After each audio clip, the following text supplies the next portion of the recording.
Hello everyone, कैसे हैं आप सब लोग। आप सभी लोगों का स्वागत है आपके इस प्यारे से प्लेटफॉर्म अनपढ़ पर।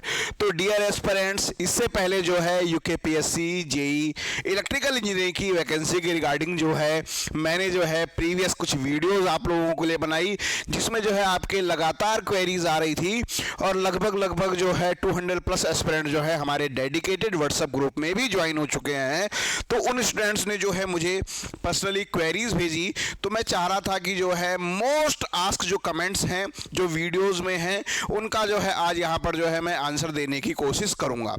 तो यहाँ पर एक एक करके बात करते हैं। ये देखिए भाई, सबसे पहला क्वेश्चन ये जो है आया है, किसने जी, अरीस अंसारी जी ने कहा है इलेक्ट्रिकल के कंबाइन ही निकलेगा या अलग से। ये पूछना चाह रहे हैं कि सर जो यूकेपीएससी जेई में वैकेंसी आएगी क्या वो इलेक्ट्रिकल की अलग से आएगी, सिविल की अलग से आएगी, मैकेनिकल की अलग से आएगी। हाँ, वैकेंसीज तो अलग से आएगी लेकिन नोटिफिकेशन एक साथ आएगा। मींस जब यूकेपीएससी जेई का नोटिफिकेशन आएगा तो आप ये मान के चलिए कि उसमें जो है इलेक्ट्रिकल का, सिविल का और मैकेनिकल इंजीनियरिंग का और एग्रीकल्चर इंजीनियरिंग का एक साथ ही आएगा। ठीक है, चलिए अगला क्वेश्चन जो है यहाँ पर किसका है। ये क्वेश्चन है बिट्टू डबल ई का है, एनी इंफॉर्मेशन रिगार्डिंग एई वैकेंसी। तो एई की भी जो वैकेंसी हैं वो भी जो है यूकेपीएससी से ही होने वाली हैं, है ना। अब जो है मतलब पहले तो यूपीसीएल अलग रिक्रूटमेंट करता था, यूजीएमएल अलग करता था, पिटकुल अलग करता था, लेकिन अब कॉमन प्लेटफॉर्म से यूकेपीएससी जेई से उसका जो है रिक्रूटमेंट होने वाला है। अगर हम बात करें, देखिए अगर हम बात करें मेनली इलेक्ट्रिकल के पॉइंट ऑफ व्यू से, तो इलेक्ट्रिकल में जो एईज की वैकेंसी आपको देखने को मिलती है वो ये तो आपको देखने को मिलेगी यूजेवीएनएल में, या आपको देखने को मिलेगी पिटकुल में, है ना, या फिर आपको जो है देखने को मिलेगी यूपीसीएल में, जहां पर आपको बम्पर वैकेंसी इलेक्ट्रिकल की देखने को मिलती है। इसके अलावा पीडब्ल्यूडी, आरडब्ल्यूडी, विद्युत सुरक्षा बहुत कम, है ना, एक या दो वैकेंसीज। तो मेनली वैकेंसीज ये हैं। हाँ, ये भी जो है आयोग से होने वाली है। और अगर बात करें यूजेवीएनएल में, तो यूजेवीएनएल में ई&एम इलेक्ट्रिकल एंड मैकेनिकल की अप्रॉक्स जो है 10 प्लस वैकेंसीज हैं, है ना। विद्युत सुरक्षा में एक है, तो 11 वैकेंसीज का मुझे पता है, और डिपार्टमेंट्स का फिलहाल मुझे जानकारी नहीं है। अगर जानकारी मिलेगी तो मैं इन्फॉर्मेशन जो है आप लोगों के साथ शेयर कर दूंगा। आ जाइए भाई। Sir ji please next video में पहाड़ तक नेक्स्ट वीडियो में डिपार्टमेंट वाइज बता देना कितनी कितनी वैकेंसी आ रही है, एंड एई का भी। तो जेई के लिए, इलेक्ट्रिकल के लिए मैंने आपको बता दिया है कि लगभग जो है 85 से लेके 100 तक इतनी नंबर ऑफ वैकेंसी जो है इलेक्ट्रिकल इंजीनियरिंग की डेडिकेटेड आने वाली है। ए के बारे में मैंने आपको बता दिया, 11 वैकेंसीज के बारे में मुझे पता, बाकी अदर डिपार्टमेंट का क्या है वो स्टेटस मुझे नहीं पता है। चलिए भाई, बहुगुणा, है ना, अमन बहुगुणा कह रहे हैं सर सिविल के भी वीडियो लाओ, और सुरेंद्र शाह कह रहे हैं सर प्लीज़ मैकेनिकल की वैकेंसी भी बता दीजिए। तो वेरी गुड न्यूज आप सबके लिए कि अनपढ़ पे जो है डेडिकेटेड जो है हम लोग जो है अब सिविल इंजीनियरिंग और मैकेनिकल इंजीनियरिंग भी जो है शुरुआत करने वाले हैं। थोड़ा सा आप इंतजार करिएगा, है ना, आने वाले कुछ दिनों में जो है आपको डेडिकेटेड सिविल के बारे में भी और मैकेनिकल इंजीनियरिंग के बारे में भी इन डेप्थ डिटेल्स आपको मिल जाएंगी। चलिए भाई, शिवम राठौड़ साहब कह रहे हैं, है ना, लास्ट के एक्सपीरियंस से अक्टूबर नवंबर से पहले नहीं आएगा नोटिफिकेशन। चलिए भाई, शिवम साहब की बात को ही सही मान लेते हैं। ये कह रहे हैं कि अक्टूबर नवंबर में जाके नोटिफिकेशन आएगा, है ना, और मेरा मानना है कि मार्च या अप्रैल में नोटिफिकेशन आएगा। तो ठीक है, चलिए, है ना, मतलब इसमें ऐसा कुछ नहीं है कि आप हारे मैं जीता या कुछ भी नहीं है। अल्टीमेटली ये है कि आप लोगों का सिलेक्शन होना चाहिए। तो शिवम राठौड़ साहब कह रहे हैं, चलिए इनकी बात को ही सही मान लेते हैं। फिर भी अगर मैं अपने एक्सपीरियंस से बताऊँ तो मेरे हिसाब से जो मुझे लगता है कि मार्च या फिर अप्रैल में जो है ना, मार्च या फिर जो है आपका अप्रैल 26 में नोटिफिकेशन आना चाहिए, है ना। हाँ, यहाँ तक तो आ ही जाएगा, इस बात को मैं श्योर हूँ कि अक्टूबर नवंबर होते होते आ ही जाएगा। ठीक है, चलिए भाई, अगला क्वेरी किसका है। ये जो है सोनू कोठारी जी का है, सर जी सिविल जेई वाले भी आपके ही बच्चे हैं, हमारी भी वैकेंसी के बारे में बताइए प्लीज़। देखिए यूकेपीएससी जाना ही जाता है सिविल इंजीनियरिंग के लिए, है ना, क्योंकि सबसे ज़्यादा जो वैकेंसीज आती हैं वो यूकेपीएससी में सिविल इंजीनियरिंग की ही आती हैं, क्योंकि पीडब्ल्यूडी हो गया, आरडब्ल्यूडी हो गया, इरिगेशन हो गया, ये क्या है, को डिपार्टमेंट है ना। तो पर्टिकुलर जो है, बिल्कुल आपका कहना बिल्कुल सही है सोनू जी, है ना। तो डेडिकेटेड जो है इसके रिगार्डिंग भी मतलब बहुत जल्द हम लोग शुरू कर देंगे। वैकेंसीज के बारे में बताएं तो अप्रॉक्स जो है 250 प्लस वैकेंसीज हैं, ऐसा मुझे जो है इनपुट मिला है। अभी बहुत सारे डिपार्टमेंट से अधियाचन जाना बाकी है। चलिए भाई, आईटी जेई रिगार्डिंग, ठीक है। तो देखो भाई, अभी तक हमने जो यूकेपीएससी में देखा, यूकेपीएससी में ये तो इलेक्ट्रिकल ब्रांच एलिजिबल है, ये तो फिर जो है हमारा मैकेनिकल ब्रांच एलिजिबल है, ये फिर हमारा जो है सिविल इंजीनियरिंग एलिजिबल है ना। अभी तक आईटी का कोई मतलब पेपर ही नहीं होता था। तो लेकिन इतना मैं आपको इनपुट दे सकता हूँ कि यूजेवीएनएल में जो है आईटी के जेई का अधियाचन गया है। सिमिलरली पिटकुल में भी गया है, ऐसे और डिपार्टमेंट में भी गया होगा, क्योंकि आने वाला समय जो है इंफॉर्मेशन टेक्नोलॉजी का है, तो जाहिर सी बातें होंगी। तो जिन लोगों ने डिप्लोमा किया है आईटी से, इंफॉर्मेशन टेक्नोलॉजी से या कंप्यूटर साइंस से, तो उनके लिए वैकेंसीज हैं। तो अब आयोग इसको कैसे लेने वाला है, क्योंकि अभी तक आयोग जो एग्जाम कराता रहा है इन 3 ब्रांच के लिए कराता रहा है, आईटी के लिए उसने अभी तक नहीं करवाया है। तो ये भी देखना दिलचस्प होगा, है ना। इसका इंतजार मैं भी कर रहा हूँ, इसमें क्या होने वाला है कि मैं आपको बोल दूं कि यूकेपीएससी जो है एक अलग ब्रांच ऐड करेगा, ऐसा होगा वैसा होगा, तो मैं बोगस जानकारी आपको नहीं दूंगा। जैसे इसका इंतजार आप सब लोग कर रहे हैं, वैसे मैं भी जो है इसका इंतजार कर रहा हूं कि आईटी के लिए क्या किया जाएगा। हाँ, लेकिन इतना जरूर है कि आईटी की वैकेंसी अलग अलग डिपार्टमेंट्स में जरूर है। अब उनको कैसे रिक्रूट करेगा, रिक्रूट करना यूकेपीएससी से ही है ना। रिक्रूट क्या करना है, रिक्रूट तो उसे यूकेपीएससी से ही करना है, तो यूकेपीएससी जेई से करेगा। तो कैसे करेगा, क्या ब्रांच ऐड करेगा, वो देखना होगा बाद में, है ना। फिर उसका सिलेबस भी निकालेगा। तो योगी राज कह रहे हैं कि तो फिर से बेसिक पे भी ज़्यादा होना चाहिए जब यूकेपीएससी पेपर कराएगा। हाँ बिल्कुल, देखिए डिफरेंट डिपार्टमेंट्स है, हालांकि, है ना। इस चीज़ के बारे में इस कमेंट को मैं बिल्कुल भी लेना नहीं चाह रहा था, लेकिन थोड़ा सा ग्रेड पे के बारे में आपको अवेयरनेस होनी चाहिए, तब मैं बात करना चाह रहा था। देखिए, हमारे यहाँ बहुत स्टेट में बहुत सारी जो है जूनियर इंजीनियर का 4200 ग्रेड पे है, बहुत सारी जगह जो है 4600 ग्रेड पे है, और बहुत सारी जगह जो है 4800 ग्रेड पे है, डिफरेंट जगह डिफरेंट डिपार्टमेंट में। तो भाई देखिए, पेपर एक हो सकता है ना, पेपर एक हो सकता है। स्टूडेंट चॉइस वाइज चूज कर सकता है कि सपोज भाई यूजीएल में जाना चाहता है, यूजीएल में 4600 ग्रेड पे है, पीडब्ल्यूडी में जाना चाहता है, पीडब्ल्यूडी में 4800 ग्रेड पे है ना।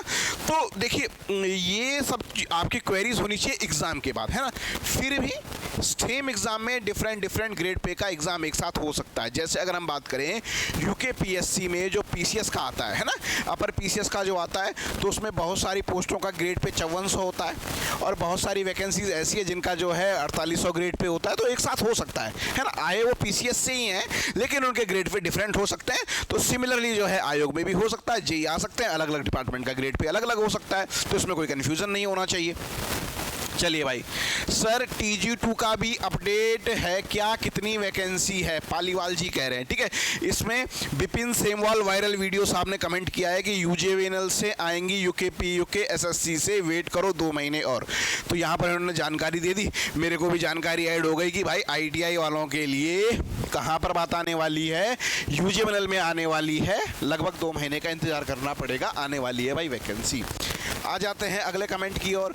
Sir UPCL Pitkul JE electrical के लिए क्वालिफिकेशन डिप्लोमा इलेक्ट्रिकल इलेक्ट्रॉनिक्स है, दोनों एलिजिबल हैं, पर यूकेपीएससी में इनका कंबाइंड कराएंगे या यूपीसीएल पिटकुल में इलेक्ट्रॉनिक का पेपर अलग होगा।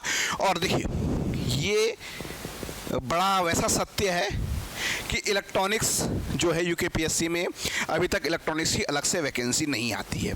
लेकिन अगर मैं बात करूं तो यूपीसीएल में भी हमारा जो है इलेक्ट्रॉनिक्स एलिजिबल होता है ना। उनकी सर्विस जो सर्विस रेगुलेशन होता है जेई का, उसमें मैंने देखा है ना।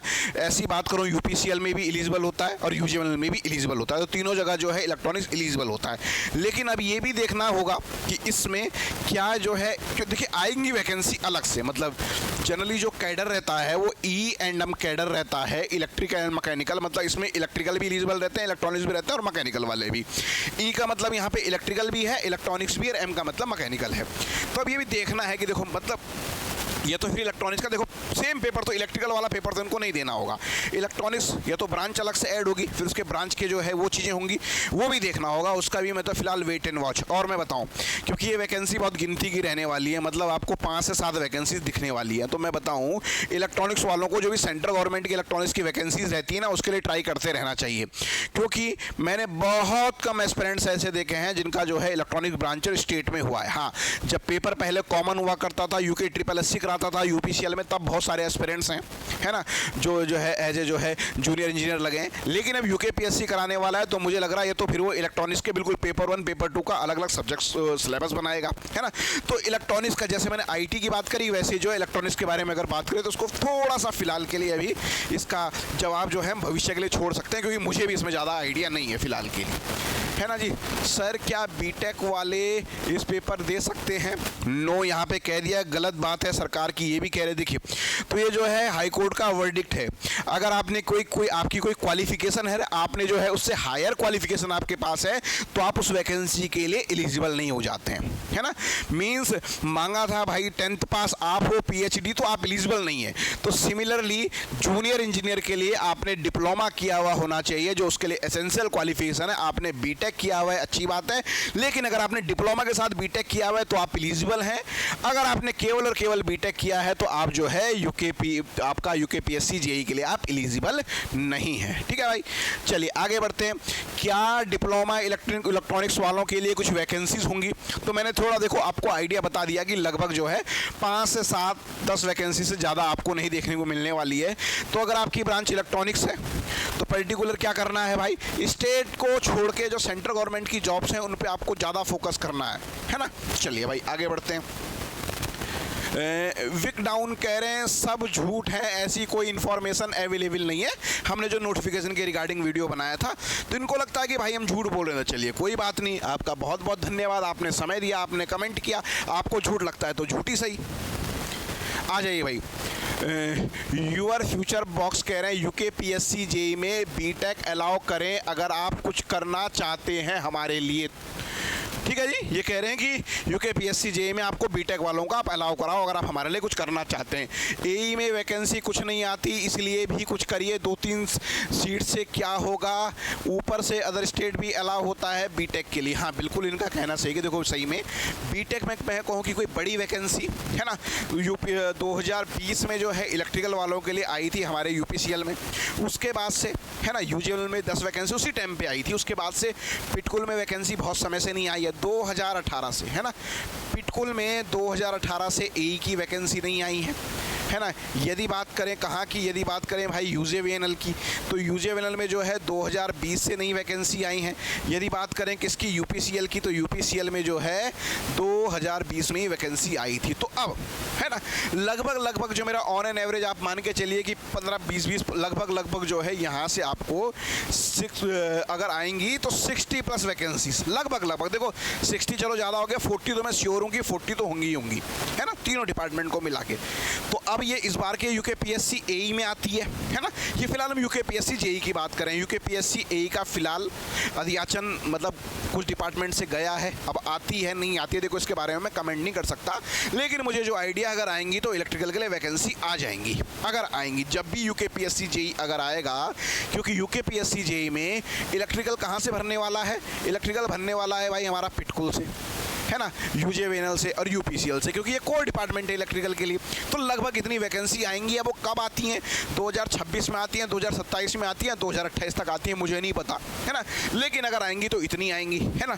तो जो अभी तैयारी कर रहे हैं बिल्कुल इसको फोकस करके कि मुझे यूकेपीएससी एई को ही टारगेट करना है, तो फिलहाल भाई थोड़ा सा पाउच ले ले, कोई और एग्जाम है उनको भी फोकस कर ले सेंट्रल गवर्नमेंट के, है ना, फिलहाल के लिए, है ना। ये जब आए तो उसमें सफिशिएंट टाइम 6 से 7 महीने का टाइम मिल जाता है, तो उस टाइम बेस पे डेडिकेटेड प्रिपरेशन कर लेना, ऐसा मेरा कहना है। आ जाइए भाई अगला।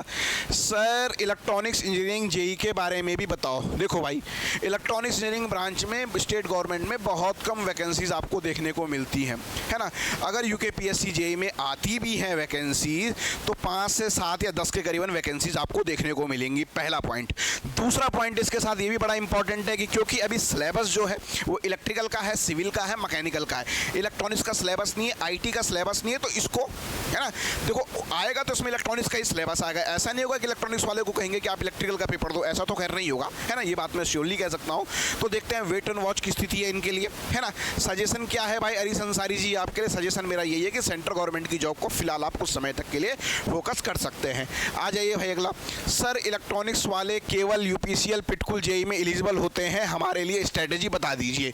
तो GNS 1919 आपके लिए जो है मैंने स्ट्रेटेजी बता दी। फिलहाल के लिए यूकेपीएससी जेई को भूल जाओ, सेंट्रल गवर्नमेंट की कोई जॉब है ना, BSNL है, इसरो जो कोर डिपार्टमेंट आपके बेल हैं वहाँ पर फोकस करो, फिलहाल उसकी तैयारी करो।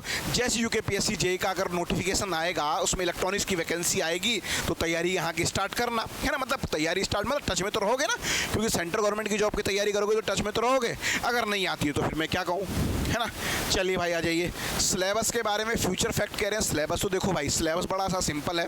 टोटल आपके 4 पेपर होने वाले हैं। पहला पेपर आपका किसका होने वाला है? पहला पेपर आपका हिंदी का होने वाला है ना। दूसरा पेपर किसका होने वाला है? दूसरा पेपर जो है आपका इंग्लिश का होने वाला है। ये 100 मार्क्स का है, ये भी 100 मार्क्स का है। इसके अलावा टेक्निकल में आपका इलेक्ट्रिकल 1 का पेपर होने वाला है, जहाँ पर आपको जो है 180 क्वेश्चंस मिलने हैं। 2 नंबर का 1 है तो यहाँ से कितना हो गया? यहाँ से 360 हो गया। ऐसे ही आपको इलेक्ट्रिकल 2 का पेपर होने वाला है, जहाँ पर आपको 180 क्वेश्चंस मिलने वाले हैं। 2 आपका कितने होने वाला है? 360 होने वाला है। और टोटल आपका जो है 920 मार्क्स का पेपर होने वाला है, 920 मार्क्स का होने वाला है, ठीक है। यूकेपीएससी जेई में जो सिलेबस में मेंशन रहता है वहाँ से 100% क्वेश्चन आते हैं, क्योंकि एक सिलेबस आप देखो, टोटल उसने वहाँ पर 8 से 10 सब्जेक्ट दिए हैं, वो भी आधे। वहाँ से 180 क्वेश्चन आने, तो भर भर के क्वेश्चन आते हैं यहाँ पर। हर एक कंसेप्ट से क्वेश्चन आते हैं यहाँ पर। एक कंसेप्ट मिस करा मतलब 4 से 5 क्वेश्चन आपने मिस करे, है ना। तो सिलेबस का इन डेप्थ में जरूर वीडियो बनाऊंगा, कैसे आपको प्रिपरेशन करनी है उसके बारे में मैं जरूर बताऊंगा, ठीक है। तो फिलहाल के लिए ये पेपर का पैटर्न रहता है, हिंदी भी आती है, इंग्लिश भी आती है, और टेक्निकल के 2 पेपर होते हैं। ये दोनों पेपर सेम डे होते हैं, ये दोनों पेपर सेम डे हो सकते हैं, अलग अलग डे हो सकते हैं, ये डिपेंड करता है आयोग पे। आ जाइए भाई, बीटेक वालों के लिए नहीं आ रही क्या एक ही वैकेंसी? मोहित राणा जी कह रहे हैं। तो मैंने प्रीवियस कमेंट में जो है इसका आंसर दे दिया है, तो इसकी आंसर देने की भी यहाँ पर कोई आवश्यकता नहीं है। सर जल्दी से जल्दी एक बुक और सिलेबस वाली वीडियो, है ना। मोहित पाठक कह रहे हैं बिल्कुल जल्दी से जल्दी करते हैं। मुकेश राजपूत कह रहे हैं सिलेबस और बुक के बारे में भी बता दो सर। बिल्कुल एक डेडिकेटेड वीडियो बनाऊंगा ताकि आपको भटकना ना पड़े। अगर आप सेल्फ स्टडी करना चाह रहे हैं इस एग्ज़ाम को क्रैक करने के लिए, तो भी प्रॉपर जो है मैं आपको बुक्स और कंटेंट को ऐसा सजेस्ट करूँगा कि आप लोग जो है ईजिली इस जर्नी को ईजिली आप जो है यूकेपीएससी जेईई क्रैक कर सकते हैं, ठीक है। सर लास्ट टाइम टॉपर के इंटरव्यू भी करवा दीजिए। बिल्कुल जो है लास्ट टाइम के इंटरव्यू के जो है लास्ट टाइम के टॉपर्स के इंटरव्यू भी कर दिए जाएंगे, है ना। मतलब बहुत सारे, मतलब अगर आप यूकेपीएससी जेईई से सेलेक्टेड किसी भी इलेक्ट्रिकल के एस्पिरेंट से पूछोगे तो वो अनपढ़ को जरूर जानता होगा। कहीं ना कहीं उसकी सक्सेस की जर्नी में अनपढ़ का योगदान जरूर रहा होगा। इस बात को हम छाती ठोक के कह सकते हैं। आ जाइए भाई अगला, ये कह रहे हैं ब्यूटीफुल उत्तराखंड यूपीसीएल ने 50 पोस्ट भेजा है, पिटकुल ने 4 पोस्ट भेजी है A&M की। ये बात बिल्कुल गलत है, क्योंकि पिटकुल का मुझे पता है कि पिटकुल ने 34 वैकेंसीज भेजी हैं। ये अगर इनकी बात में सच्चाई है तो यूपीसीएल से 50 वैकेंसीज आने वाली हैं जेईई की। ये इनके कमेंट से कह रहे हैं, है ना। यदि यूकेएसएससी निकालता तो वैकेंसी 200 प्लस आती, है ना। अंकित कुमार कह रहे हैं कि यूकेएसएससी तो अब कराएगा ही नहीं, यूके तो अब जेईई का कोई भी एग्जाम उत्तराखंड में नहीं कराएगा भाई, है ना। चलो तो ये बात हो गई है। चलो क्या पता ये 34 ही लिखना चाह रहे हो, 3 इनसे मिस हो गया। तो चलो ये नई इन्फॉर्मेशन हमारे पास ऐड हुई कि यूपीसीएल से जो वैकेंसीज आने वाली है वो लगभग 50 प्लस है। चलिए भाई आगे बढ़ते हैं। 17 पोस्ट है ना। अब दूसरे बंदे कोई हैं वो कह रहे हैं कि 17 पोस्ट हैं इलेक्ट्रिकल की, तो अब कहाँ है ये कन्फ्यूजन है। तो 50 वाली बात भी सत्य नहीं मानते हैं, इसको भी सत्य नहीं मानते हैं, ठीक है। Sir other students are eligible for junior engineering in their vacancies. तो ये भाई उत्तराखंड गवर्नमेंट में नियम है, 4800 ग्रेड पे और बिलो की जो भी वैकेंसीज रहेंगी, है ना, 4800 ग्रेड पे या इससे बिलो की जो भी वैकेंसी रहेंगी उसमें अदर स्टेट जो है अलाउ नहीं होता है, केवल इस स्टेट के एस्पिरेंट जो है अलाउ होते हैं।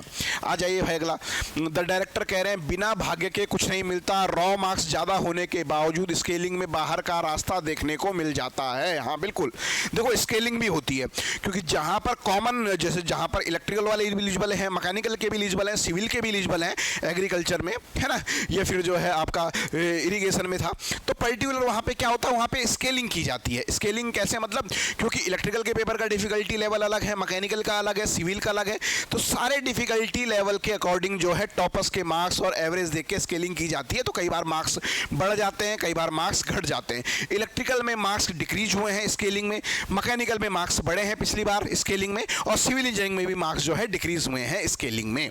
आ जाइए भाई, बिल्कुल भाग्य, तो भाग्य जो है हर जगह रोल प्ले करता है, बिल्कुल भाई। अब यहाँ पर थोड़ा देखो, इन मोहित राणा जी ने थोड़ा सा जो है ना, अभी अपने को निराशा में, हताशा में, चलिए बहुत अच्छी बात है, मैंने स्पेशल इस पर फोकस करा। देखो गलती कर दी थोड़ा, यूजेवेनल में जब एग्जाम दिया था थोड़ा भी पढ़ा होता, आज इनकी तरह यही होता। वो बहुत सिंपल आता है, बस 176 का वनडे एग्जाम फिर इंटरव्यू। देखिए पहली बात ये रियलाइज कर रहे हैं कि इनसे गलती हुई है, इन्होंने प्रिपरेशन किया। देखो समय किसी का वेट नहीं करता है ना, समय किसी का इंतजार नहीं करता। अगर आपको प्रिपरेशन करनी है तो आपको अपनी प्रिपरेशन आज से ही स्टार्ट कर देनी चाहिए। तो देखो यहाँ से 2016 में हमारे फॉर्म फिलिंग हुए थे, तो मतलब आप देख लीजिए 10 साल हो गए मोहित राणा जी को प्रिपरेशन करते हुए, है ना। तो मोहित राणा जी ढंग से लगो, एक बार प्रिपरेशन करने अच्छे से लगो, जरूर निकाल दोगे, मेरी शुभकामनाएं आपके साथ है ना। तो देखो कहना बहुत आसान होता है कि कर दिया होता है ना, द अदर साइड देखो क्या होता है ना कि लगता है कि मतलब हम लोग ये मानते हैं कि तो भाग्यशाली है, इसका सिलेक्शन हो गया है ना, लेकिन कितने एफर्ट उसके लिए, कितने पापड़ बेले होते हैं, है ना। तो चीजें, हाँ हालांकि मैं इस बात से बिल्कुल एग्री करता हूं कि इस समय पे पेपर का जो है डिफिकल्टी लेवल जो है इंक्रीज हुआ है ना। पहले मतलब मैं खुद बताऊं कि पिछले जो है 10 साल से टीचिंग में मैं जो देख रहा हूं, जूनियर इंजीनियर में अब जो है उस तरह के क्वेश्चंस आने लगे हैं जो हमारे जो है इंजीनियरिंग सर्विसेज में आते थे। तो डिफिकल्टी लेवल देखो टाइम के साथ डिफिकल्टी लेवल इंक्रीज होता है, क्योंकि क्या होता है कि रिसोर्सेज भी बढ़ रहे हैं। जब 2017 की बात हम लोग कर रहे हैं उस टाइम पे रिसोर्सेज बिल्कुल भी नहीं थे, मतलब आपको ऑनलाइन तो आप मान के चलोगे बहुत कम जगह आपको देखने को मिलता था। ठीक है भाई, चलिए अब और आगे बढ़ते हैं। सर आपका बैच कब आएगा, है ना, मोहित पाठक जी कह रहे हैं। तो बहुत जल्द जो है डेडिकेटेड जो है हम यूकेपीएससी जेई के लिए जो है बैच लाने वाले हैं, है ना। अभी जो है प्रीवियस एक फाउंडेशन बैच चल रहा है एप्लीकेशन पे, लेकिन इसके लिए डेडिकेटेड बैच जो है आने वाले 1 से 2 दिनों में आपको मिल जाएगा। इसके अलावा दोस्तों आपको डिस्क्रिप्शन बॉक्स में एक व्हाट्सएप ग्रुप का लिंक मिल जाएगा, आप हमारे जो है इस डेडिकेटेड व्हाट्सएप ग्रुप में जुड़ सकते हैं, जहां पर आपको जो है आने वाली यूकेपीएससी जेई से रिगार्डिंग सारे अपडेट्स जो है आपको देखने को मिलेंगे। इसके अलावा आपको लगता है कि आपका कुछ कमेंट है, आपकी कुछ क्वेरी है, तो आप उसको कमेंट बॉक्स में कमेंट कर सकते हैं। मैं जो है डेडिकेटेड आपकी बहुत सारी क्वेरी जब एक साथ अकुमुलेट हो जाएंगे तो उनका जो है रिप्लाई देने की कोशिश करूंगा। आई होप आपको जो है वीडियो पसंद आया होगा। इसके अलावा अगर आपको लगता है कि वीडियो आपको आपके किसी और फ्रेंड के साथ शेयर करना है तो आप उसके साथ जो है शेयर कर सकते हैं। धन्यवाद।